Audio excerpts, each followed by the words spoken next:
Hello बच्चों, मेडी tutorial के इस प्लेटफॉर्म पे आप सभी का स्वागत है। मैं आशीष, आपका केमिस्ट्री टीचर। और आज हम लोग स्टार्ट करेंगे डी ब्लॉक। ठीक है, तो डी ब्लॉक डी ब्लॉक आज हम लोग स्टार्ट करेंगे। तो डी ब्लॉक में ये जान लीजिए कि हम लोग को पढ़ना क्या क्या है। डी ब्लॉक में हम लोग डी ब्लॉक के जितने भी एलिमेंट हैं उनके बारे में स्टडी करेंगे, फिर उनके फिजिकल प्रॉपर्टीज़ के बारे में स्टडी करेंगे कि वो क्या क्या प्रॉपर्टी और बिहेवियर शो करते हैं। उसके बाद हम लोग उनके केमिकल प्रॉपर्टीज़ के बारे में और लास्ट में इम्पॉर्टेंट कंपाउंड्स जो डी ब्लॉक बनाते हैं उनके बारे में पढ़ेंगे। ठीक है, तो सबसे पहले इस डी ब्लॉक के बारे में जान लेते हैं। तो डी जो होता है, डी का मतलब होता है कि ये सबसेल से रिलेटेड है। ठीक है, तो ऐसे कोई भी एलिमेंट जिनके सबसे लास्ट सबसेल जो है वो डी में इलेक्ट्रॉन अगर फिल किए जाते हैं तो वो डी ब्लॉक एलिमेंट में आते हैं। डी सबसेल जो होता है इसमें टोटल नंबर ऑफ ऑर्बिटल कितने होते हैं? 5 ऑर्बिटल होते हैं। 5 डी जनरेट ऑर्बिटल होते हैं इसमें। और मैक्सिमम नंबर ऑफ इलेक्ट्रॉन कितने फिल किए जा सकते हैं? 10 इलेक्ट्रॉन। पीरियोडिक प्रॉपर्टीज़ में आप लोगों ने पढ़ा होगा। इसके बाद डी जो होता है, अपना पीरियोडिक टेबल अगर हम लोग देखें तो कुछ इस तरीके का दिखेगा। ठीक है, तो डी ब्लॉक के एलिमेंट कहाँ होते हैं? ये जो सबसे लेफ्ट में होते हैं ना, लेफ्ट में सारे के सारे एस होते हैं, राइट वाले साइड में हो जाते हैं पी। बी डी वाले जो होते हैं ये हमेशा बीच में होते हैं। ठीक है, और इसलिए इनको बोलते हैं ट्रांजिशन एलिमेंट्स। इसलिए इसको हम लोग बोलते हैं ट्रांजिशन एलिमेंट्स। ट्रांजिशन एलिमेंट क्यों बोलते हैं? क्योंकि डी जो है वो एस और पी दोनों के बीच में लाई करता है। ठीक है, तो डी ब्लॉक एलिमेंट को हम लोग एक और नाम से जानते हैं, क्या बोलते हैं? Transition elements. ठीक है, लिख देते हैं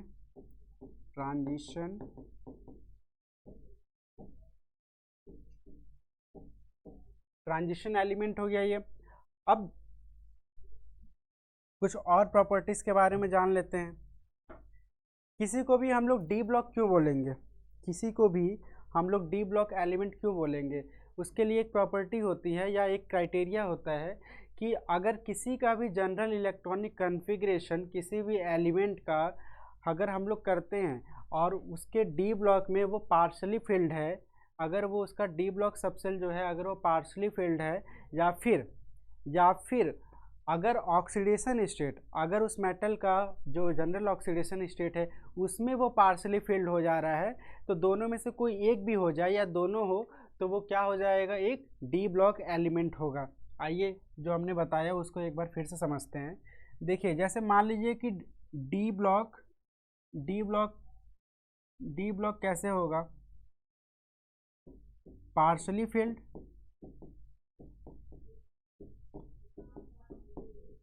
फिल्ड, इलेक्ट्रॉनिक कॉन्फ़िगरेशन हो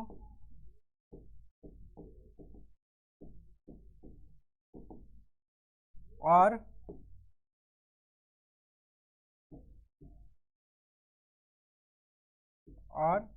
इन ऑक्सीडेशन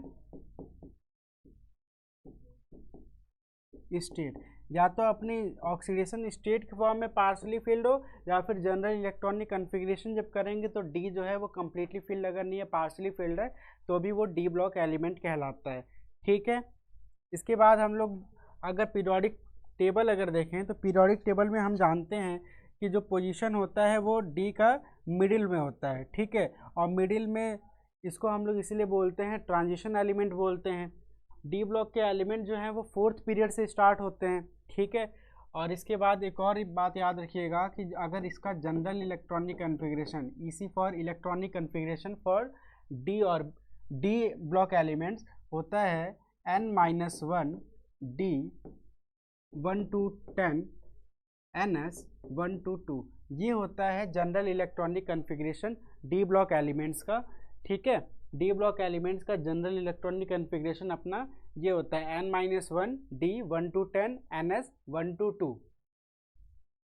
एग्जाम्पल, अच्छा इसमें एक और चीज़ देखिए, ये जो डी होता है इसको बोलते हैं पेनल्टीमेट सेल। कैसा सेल बोलते हैं?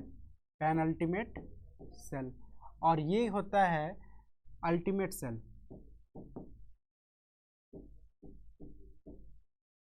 अल्टीमेट सेल मतलब कि outer most. Outer most valence shell, जो आउटर मोस्ट वैलेंस सबसेल होता है या शेल होता है उसको हम लोग क्या बोलेंगे, उसको हम लोग बोलेंगे अल्टीमेट सेल, और उससे जस्ट एक अंदर जो होगा उसको बोलेंगे पेनल्टीमेट सेल। तो डी ब्लॉक जो होते हैं वो पेनल्टीमेट सेल में आते हैं, यानी कि एस क्या होते हैं, नीचे होते हैं। अगर ऐसा समझे, अगर सपोज करिए कि ये कोई पॉजिटिव चार्ज न्यूक्लियस है, ठीक है, तो डी जो होगा, ये अगर डी होगा तो एस जो होगा इसके बाहर होगा, ठीक है। डी जो होता है वो अंदर होता है और एस जो होता है बाहर होता है, इसलिए एस को बोलते हैं अल्टीमेट सेल और ये होता है पेनल्टीमेट सेल। अब बात समझ में आई होगी। और एफ जो होता है वो डी के भी अंदर होता है, ये एफ हो जाएगा। तो एफ जो होता है इसको बोलते हैं anti penultimate shell, anti penultimate subshell. ये सभी के सभी सबसेल हैं, याद रखिएगा, ये सभी के सभी सबसेल हैं, ठीक है। एंटी पेनल्टीमेट सबसेल कौन सा होता है, एफ होता है। पेनल्टीमेट सबसेल होता है डी, और अल्टीमेट सबसेल कौन सा होता है, एस होता है। अब हम लोग सबसे पहले डी ब्लॉक में अगर स्टार्ट करेंगे तो उसके इलेक्ट्रॉनिक कन्फिग्रेशन से स्टार्ट करेंगे कि उसका इलेक्ट्रॉनिक कन्फिग्रेशन कैसा होता है। तो हमने बताया अभी डी ब्लॉक का जनरल इलेक्ट्रॉनिक कन्फिग्रेशन होता है 1 to 10 NS 1 to 2। कहीं कहीं बुक में क्या होता है ना, लास्ट में NS2 लिखा रहता है, तो अगर ऑप्शन में केवल NS2 वाला होगा तभी टिक करिएगा, अगर ये दोनों है तो मोर अप्रोप्रिएट इसी को मानते हैं, ठीक है। क्यों, क्योंकि एक्सेप्शन डी ब्लॉक वाले जो है ना वो एक्सेप्शन बहुत ज़्यादा शो करते हैं, इस वजह से जनरल इलेक्ट्रॉनिक कन्फिग्रेशन इसको कंसिडर किया जाने लगा। एक्सेप्शन कौन कौन से होते हैं डी ब्लॉक में, उनको देख लीजिए। तो डी ब्लॉक में जब हम लोग पहले डी ब्लॉक के एलिमेंट्स देख लेते हैं, तो डी ब्लॉक जो होता है ना वो फ्रॉम ग्रुप 3 टू ग्रुप 12 तक होता है। कहाँ तक होता है पीरियोडिक टेबल में, फ्रॉम ग्रुप 3 टू ग्रुप 12, ठीक है। इसमें से भी ग्रुप 12 जो होते हैं ये they are called, they are pseudo, ये जो होते हैं ये स्यूडो ट्रांजिशन मेटल्स होते हैं। ये कौन से मेटल होते हैं, स्यूडो ट्रांजिशन मेटल, यानी कि ये प्योरली ट्रांजिशन मेटल नहीं होते हैं। क्यों ऐसा होता है, क्योंकि ग्रुप 12 में अगर हम लोग इलेक्ट्रॉनिक कन्फिग्रेशन करते हैं ना, तो जो आउटर मोस्ट सेल है वो पार्शली फिल्ड नहीं होता है, उनके ऑक्सीडेशन स्टेट में भी वो पार्शली फिल्ड नहीं हो पाता है, और जनरल इलेक्ट्रॉनिक कन्फिग्रेशन में भी वो पार्शली फिल्ड नहीं होता है। इस वजह से उनको हम लोग स्यूडो ट्रांजिशन एलिमेंट बोलते हैं, ठीक है। और ये कहाँ से कहाँ तक होता है, ग्रुप 3 टू ग्रुप 12, ठीक है। आगे अगर हम लोग एलिमेंट्स के बारे में अगर पढ़ें तो देखिए ऐसा होता है,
ये अपने डी ब्लॉक के सारे आ गए। अब देखिए ये है ग्रुप 3, ये है ग्रुप 3 से स्टार्ट हुआ और ये कहाँ जा रहे हैं हम लोग, ग्रुप 12 तक, ठीक है।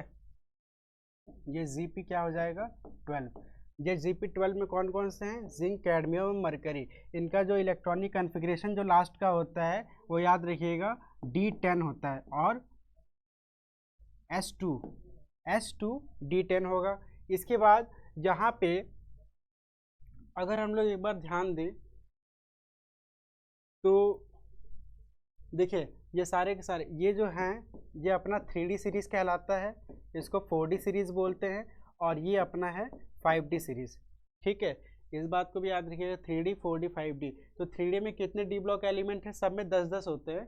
तो 3D में कौन कौन से? Scandium, titanium, vanadium, chromium, manganese, iron, cobalt, निकल, कॉपर, जिंक। ठीक है, कैसे याद किए इसको ऐसे याद किया, सचिन तेंदुलकर, लक्ष्मण, टी ज़रा हाफ, वो नवाब था, क्राउन मोतीवाला, मंतक रे, फिर रोया ओशो, कोई रहा इधर नहीं।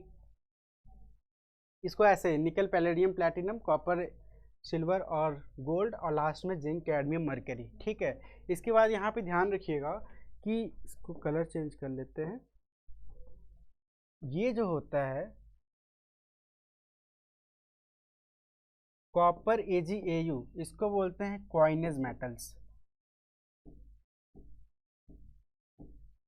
ठीक है, कॉइनेज मेटल कौन से होते हैं? ग्रुप 11। ग्रुप 11 वाले जो होते हैं वो कॉइनेज मेटल होते हैं। कैसा बोलते हैं, क्यों ऐसा बोलते हैं? क्योंकि ये सभी के सभी ऐसे मेटल हैं जिनको हम लोग कॉइन्स के फॉर्म में यूज़ करते थे एंशिएंट और मेडिवल टाइम्स में। ठीक है, इसके बाद देखिएगा यहाँ पे ये होता है W फॉर टंगस्टन, ये होता है टंगस्टन। और टंगस्टन जो होता है इसका highest boiling point, highest BP, सबसे ज़्यादा बॉइलिंग पॉइंट किसका होता है? तो सॉरी, इसका हाईएस्ट मेल्टिंग पॉइंट होता है, याद रखिएगा। इसका हाईएस्ट जो है ये मेल्टिंग पॉइंट इसका सबसे ज़्यादा होता है। इसके बाद ऑस्मियम जो होता है इसका हाईएस्ट डेंसिटी, डेंसिटी जो है ये सबसे ज़्यादा होता है, डेंसिटी सबसे ज़्यादा होता है। और max oxidation state, maximum oxidation state भी ये शो करता है डी ब्लॉक में, ऑक्सीडेशन स्टेट। ठीक है, इसी की तरह यहाँ पे ऑस्मियम के बाद डेंसिटी का अगर बात करें तो ऑस्मियम इरिडियम में ऑस्मियम का ज़्यादा होता है। अगर ऑस्मियम नहीं है तो इरिडियम जो होगा वो डी ब्लॉक में सबसे ज़्यादा अपना डेंसिटी शो करने वाला एलिमेंट है। इसके बाद देखिएगा, अब यहाँ पे हम मार्क कर दे रहे हैं जो कि एक्सेप्शन शो करते हैं अपने जनरल इलेक्ट्रॉनिक कन्फिग्रेशन में। एक्सेप्शन शो करने वाले कौन कौन से हैं इनको देख लीजिएगा। 3D में दो एलिमेंट हैं जो कि एक्सेप्शन शो करते हैं, वो होता है क्रोमियम और कॉपर। ठीक है, क्रोमियम का क्या हो जाता है 3D5 4s1, और ये क्या हो जाता है 3D10 4s1। ठीक है, ऐसा क्यों हो रहा है कि अगर इसका मान लीजिए जनरल इलेक्ट्रॉनिक कन्फिग्रेशन करते हैं तो होना चाहिए था 3D4 4s2, लेकिन एक इलेक्ट्रॉन जो है वो D5 में जला जा रहा है तो ज़्यादा स्टेबल हो जा रहा है। सेम यहाँ पे भी हो रहा है, D10 सिस्टम बनाने के लिए क्या कर रहा है, S जो है अपना एक इलेक्ट्रॉन उसमें दे दे रहा है। ठीक है, तो 3D में कौन से एलिमेंट एक्सेप्शन शो करते हैं, वो क्रोमियम और कॉपर जो हैं उनका जनरल इलेक्ट्रॉनिक कन्फिग्रेशन थोड़ा अलग होता है। इसके बाद जब हम लोग 4D में आते हैं तो सबसे ज़्यादा 4D सीरीज़ जो होता है वो एक्सेप्शन शो करता है इलेक्ट्रॉनिक कन्फिग्रेशन में। कौन कौन से, तो नियोबियम हो गया, इसके बाद मॉलिबेडनम होगा, इसके बाद यहाँ पे अपना ये पैलेडियम, सिल्वर 1 2 3 4 5 6 एंड ये TC, ये सभी के सभी क्या होते हैं, इसमें एक्सेप्शन शो करते हैं टोटल 7।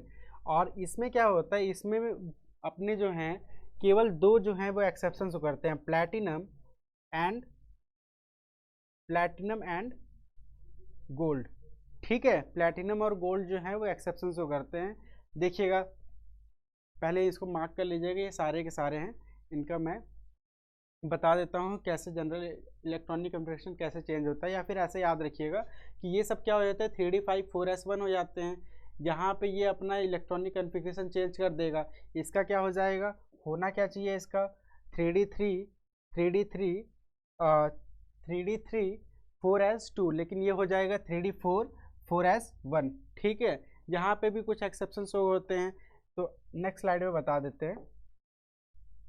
जैसे देखिए पैलेडियम जनरल इलेक्ट्रॉनिक कॉन्फ़िगरेशन जब भी हम लोग देखे हैं तो वहाँ पे क्या होगा कि एन एस जो है वो क्या हो रहा है कि 1 से 2 में रह रहा है, 1 से 2 में रह रहा है। लेकिन पैलेडियम एकमात्र ऐसा केस होता है, ये निकल के फैमिली का होता है। ऐसे बना दे रहे हैं, निकल, इसके बाद नीचे आता है पैलेडियम, ठीक है। तो निकल का जो इलेक्ट्रॉनिक कॉन्फ़िगरेशन होता है ये होता है 3d8 4s2, लेकिन पैलेडियम का हो जाता है 3d10 4s0। तो ये एक तरीके का एक्सेप्शन केस है जो कि बहुत ही इम्पॉर्टेंट है, इसको भी याद रखिएगा। जो पैलेडियम जो होता है उसमें क्या हो जाता है, दोनों इलेक्ट्रॉन जो है वो डी में चले जाते हैं और s0 हो जाता है, और ये सिस्टम क्या हो जाता है, एक्स्ट्रा स्टेबल होता है। केवल इसी में हो पाता है कि दोनों s के इलेक्ट्रॉन जो है वो जंप करके डी में चले जाते हैं, ठीक है। ये इसका इलेक्ट्रॉनिक कॉन्फ़िगरेशन, लेकिन ये नहीं होगा, इसका इलेक्ट्रॉनिक कॉन्फ़िगरेशन होगा 4d10 5s2। इसको करेक्ट कर लीजिएगा, हो गया।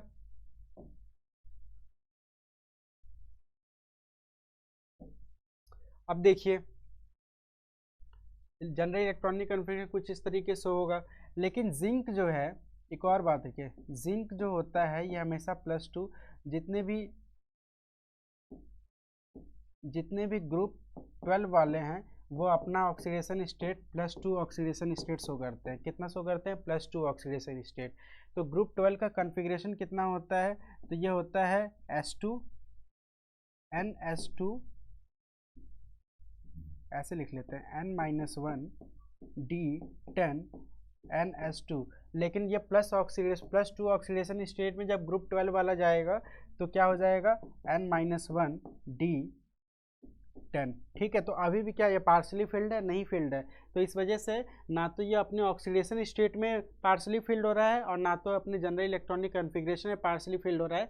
इस वजह से ग्रुप 12 जो होता है ये डी ब्लॉक का एलिमेंट नहीं होता है, और इसको हम लोग इसलिए स्यूडो ट्रांजिशन एलिमेंट बोलते हैं, ठीक है।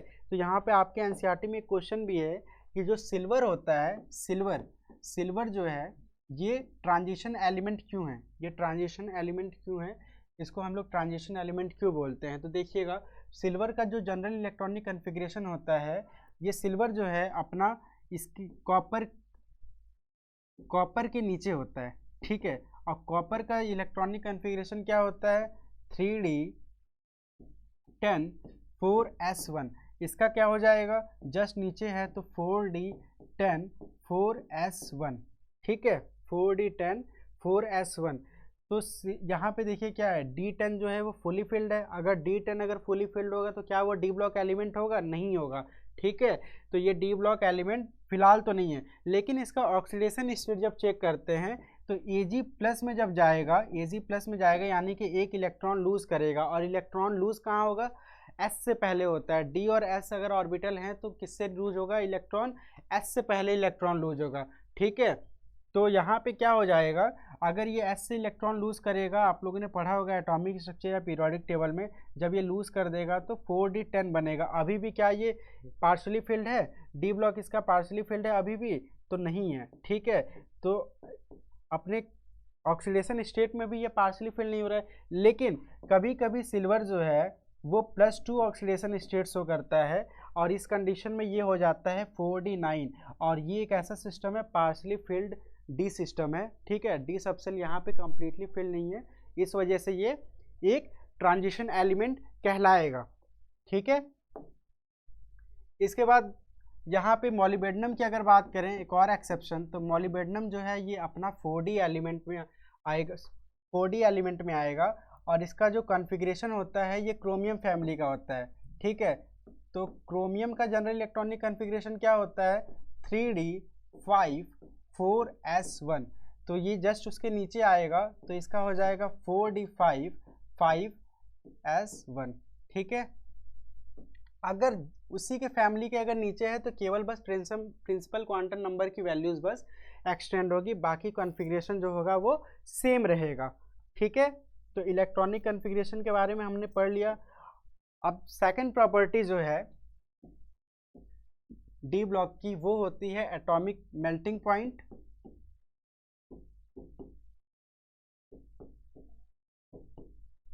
मेल्टिंग पॉइंट के बारे में, ठीक है। तो याद रखिएगा कि डी ब्लॉक में अगर हम लोग एक बार पढ़ें, scandium, titanium, vanadium, chromium, manganese, iron, यहाँ तक जा रहे हैं, ठीक है। अब इसमें हो क्या रहा है, इसमें अगर इलेक्ट्रॉनिक कन्फिग्रेशन करें D1 आएगा, इसमें क्या आएगा D2 आएगा, इसमें आएगा D3, इसमें D5 हो जाता है एक्सेप्शन केस। इसके बाद ये आएगा D5, ये D5, ये D6, ये D7, ये D8 और ये D, ये फिर से एक्सेप्शन D10, ठीक है, हो गया। अब देखिए ये क्या हो रहा है, D1 से D2 जा रहा है तो नंबर ऑफ इलेक्ट्रॉन्स बढ़ते जा रहे हैं।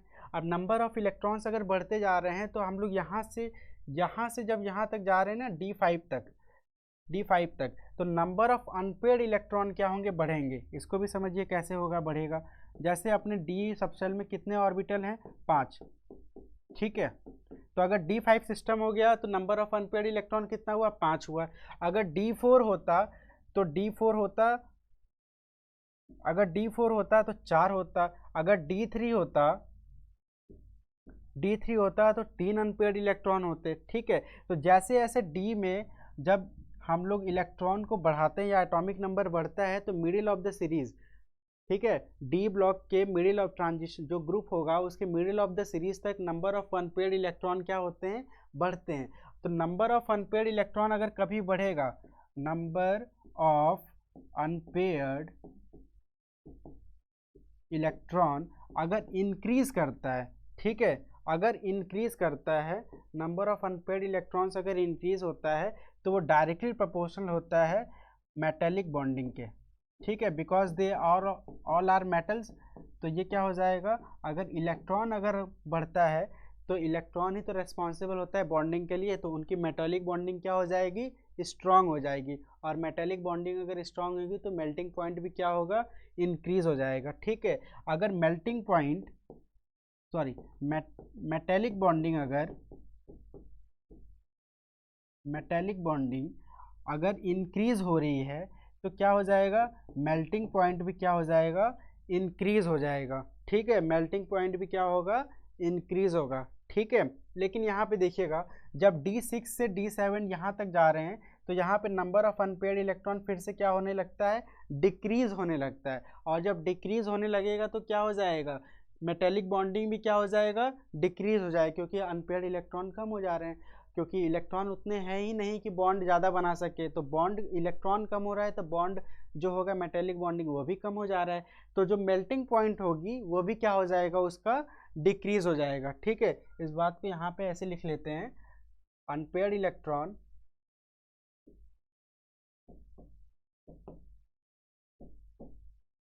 Is directly proportional to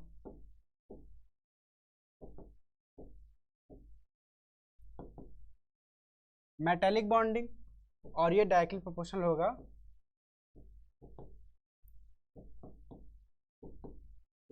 melting point के, ठीक है।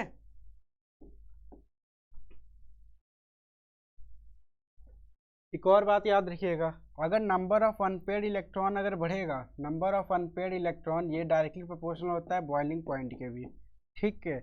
इसके बाद अगर नंबर ऑफ अनपेयर्ड इलेक्ट्रॉन अगर बढ़ेगा तो ये डायरेक्टली प्रोपोर्शनल होता है, ये डायरेक्टली प्रोपोर्शनल होता है स्ट्रेंथ के, या फिर ऐसा कह सकते हैं कि हार्डनेस के, ठीक है। जितने ज़्यादा नंबर ऑफ अनपेयर्ड इलेक्ट्रॉन होगा उतना ही ज़्यादा मेटेलिक बॉन्डिंग होगा, मेटेलिक बॉन्डिंग उतना ज़्यादा होगा तो मेटल की हार्डनेस भी क्या होगी, इंक्रीज होगी, ठीक है। तो ये सब कुछ कॉमन पॉइंट्स हैं, इनको आप लोग याद कर लीजिएगा। अब देखिए मेल्टिंग पॉइंट तो हमने बता दिया कि क्या होगा, पहले मिडिल ऑफ द सीरीज तक जाते जाते क्या हो रहा है, इंक्रीज हो रहा है, क्योंकि number of unpaired electron increase हो रहा है, ठीक है, D5 तक। फिर जैसे आयरन से हम लोग स्टार्ट करेंगे तो नंबर ऑफ अनपेयर्ड इलेक्ट्रॉन क्या होता है, डिक्रीज होने लगता है। देखिए स्कैंडियम से जो हो रहा है वो D में नंबर ऑफ अनपेयर्ड इलेक्ट्रॉन क्या हो रहा है, ऐसे इंक्रीज हो रहा है, ठीक है, D5 तक जाएगा। उसके बाद क्या होता है, वो फिर डीप करने लगे, क्योंकि नंबर ऑफ अनपेयर्ड इलेक्ट्रॉन क्या होने लगता है, कम होने लगता है, ठीक है। तो जो ग्राफ अगर बनाएंगे 3D के लिए, अगर ग्राफ बनाएंगे मेल्टिंग पॉइंट का तो वो कुछ इस तरीके से दिखेगा आपका। स्कैंडियम, ये मान लीजिए स्कैंडियम है, तो स्कैंडियम से आएगा टाइटेनियम, टाइटेनियम से आएगा वैनेडियम, वैनेडियम से आएगा क्रोमियम, ठीक है, ये क्रोमियम हो गया। क्रोमियम के पास भी D5 है, maximum number of unpaired electron, याद रखना। क्रोमियम के पास भी D5 maximum number of unpaired electron है। मैंगनीज के पास भी D5 maximum number of unpaired electron है। उसके बावजूद भी क्या होता है, मैंगनीज का जो मेल्टिंग पॉइंट है ना, वो स्लाइटली क्या होता है, थोड़ा सा डाउन हो जाता है। ठीक है, स्लाइटली क्या होता है, डाउन हो जाता है। एक्सेप्शनल केस है, क्यों? क्योंकि जो मैंगनीज जो होता है, इसका जो क्रिस्टल स्ट्रक्चर होता है, सभी के सभी जो मेटल होते हैं वो क्रिस्टल के फॉर्म में होते हैं। तो जो इसका जो क्रिस्टल स्ट्रक्चर जो होता है काफ़ी टिपिकल होता है। ठीक है, एक तरीके से शायद अनडिफाइंड होता है। इसकी वजह से क्या होगा ना कि जो इसका मेल्टिंग पॉइंट है ये स्लाइटली क्या हो जाता है, डीप कर जाता है। इसके बाद क्या होगा, अनएक्सेप्शनल है ये, एक तरीके से एक्सेप्शनली क्या होता है, डीप कर जाता है। इसके बाद फिर थोड़ा सा इसको ठीक से बना लेते हैं। इतना समझ में आया कि यहाँ पे नंबर ऑफ अनपेयर्ड इलेक्ट्रॉन क्या हो रहा है, इंक्रीज हो रहा है क्रोमियम तक, और मैंगनीज तक होना चाहिए था, लेकिन क्रोमियम तक मैक्सिमम नंबर ऑफ 3D में सबसे ज़्यादा अनपेयर्ड इलेक्ट्रॉन इसके पास है, तो मेटेलिक बॉन्डिंग इसकी सबसे ज़्यादा होगी, तो मेल्टिंग पॉइंट भी इसका ज़्यादा होगा। मैंगनीज में भी D5 था, लेकिन मैंगनीज जो होता है इसका क्रिस्टल स्ट्रक्चर बहुत टिपिकल होता है, इस वजह से ये अचानक से फॉल कर जाता है मेल्टिंग पॉइंट में। ठीक है, इस पॉइंट पे गया। ठीक है, ये हो गया मैंगनीज। अब इसके बाद क्या होता है, हल्का सा फिर लिफ्ट करता है आयरन पे।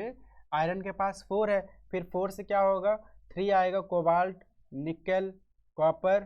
ठीक है, और इसके बाद लास्ट में जिंक। जिंक में है ही नहीं, तो इसकी मेल्टिंग पॉइंट सबसे कम हो गई। ये बात समझ में आई? ठीक है, कैसे हो रहा है, यहाँ पे जो है, यहाँ से यहाँ तक इलेक्ट्रॉन अनपेयर्ड इंक्रीजेस, यहाँ पे क्या हो रहे हैं, इलेक्ट्रॉन अनपेयर्ड डिक्रीजेस। ठीक है, और ये क्या है, ड्यू टू टिपिकल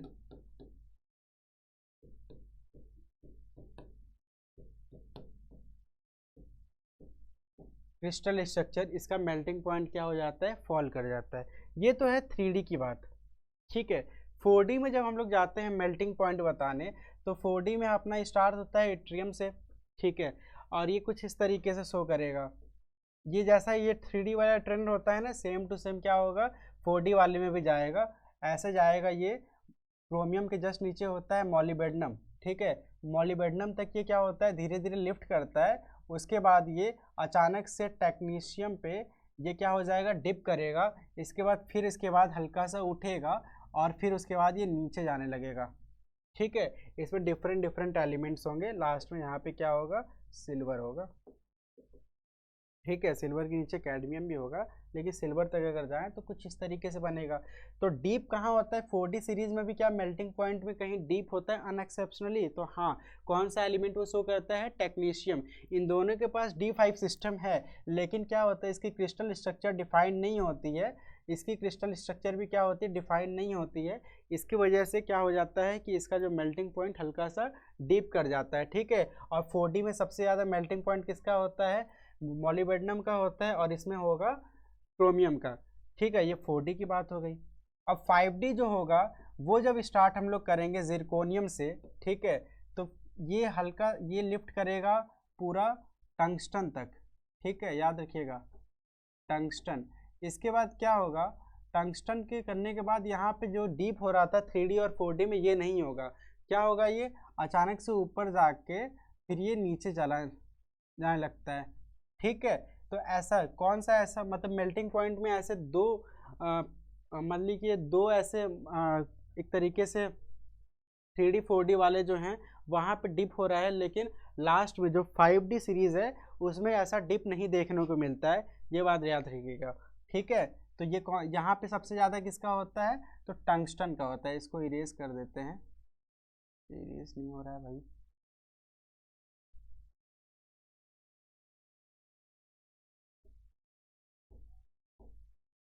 टंगस्टन। ठीक है, W फॉर टंगस्टन हो गया। तो इस बात को समझिएगा क्यों ऐसा हो रहा है, यहाँ से यहाँ ऐसा ग्राफ अचानक से क्यों इंक्रीज कर रहा है, क्यों? क्योंकि अनपेयर्ड इलेक्ट्रॉन लगातार बढ़ते जाते हैं। उसके बाद क्या होता है कि कम होने लगते हैं, तो मेल्टिंग पॉइंट भी कम होता है। और मेल्टिंग पॉइंट अगर कम, मेटेलिक बॉन्डिंग कम होता है क्योंकि अनपेयर्ड इलेक्ट्रॉन कम होते हैं, और मेल्टिंग पॉइंट भी डीप कर जाता है।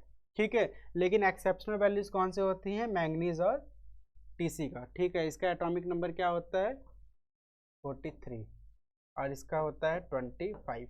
ठीक है, कौन से ग्रुप के ये दोनों हैं, तो ये दोनों ग्रुप हैं 7th ग्रुप के। ठीक है, 7th ग्रुप के हैं। मेल्टिंग पॉइंट आई होप समझ में आ गया होगा आप लोगों को कि डी ब्लॉक वाले मेल्टिंग पॉइंट किस तरीके से शो करते हैं, किस तरीके का उनका ट्रेंड होता है। नेक्स्ट क्लास में हम लोग इनके आगे की प्रॉपर्टीज़ में पढ़ेंगे, और जो अपना आगे का जो प्रॉपर्टीज़ है उसमें सबसे पहला जो पढ़ेंगे वो पढ़ेंगे हम लोग एटॉमिक रेडियाई के बारे में, कि डी ब्लॉक एटॉमिक रेडियाई में कैसा ट्रेंड शो करते हैं। उसके बाद इसके ऑक्सीडेशन और आयोनाइजेशन एनर्जी के बारे में। Thank you.